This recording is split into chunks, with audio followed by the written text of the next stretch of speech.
আজকে আপনাদের জিওল মাছের রেসিপি করে দেখাবো। তার জন্য জিওল মাছ নিয়েছি। জিওল মাছগুলোকে পরিষ্কার করে ধুয়ে কেটে নেব। দেখুন পরিষ্কার করে ধুয়ে নিয়ে এসেছি। এবার আপনাদের রান্না করে দেখাবো। প্রথমে মশলাটা মাখিয়ে নেব। জিওল মাছ দিয়ে দিলাম,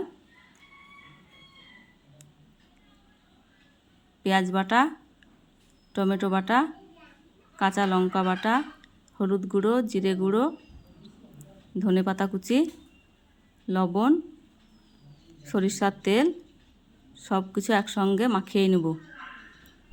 সুন্দরভাবে মাখিয়ে নেব। হাতের সাহায্যে মশলা ভালোভাবে মাখিয়ে নেব। আর তো খুন্তি দিয়ে নাড়বো না। এবার জল দিয়ে দিলাম। এবার গ্যাসে বসিয়ে দেব।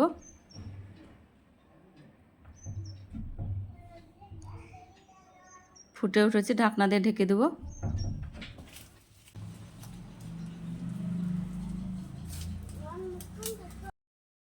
ঢাকনাটা নামিয়ে নেব। সুন্দর একটা গন্ধ বের হয়ে আসছে। মাছ রান্না আমার হয়ে গেছে। উপর দিয়ে ধনেপাতা কুচি ছড়িয়ে দিলাম। রান্নাটা খুব সুন্দর হয়েছে।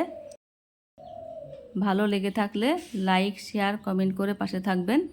নতুন বন্ধু হলে সাবস্ক্রাইব করে দেবেন।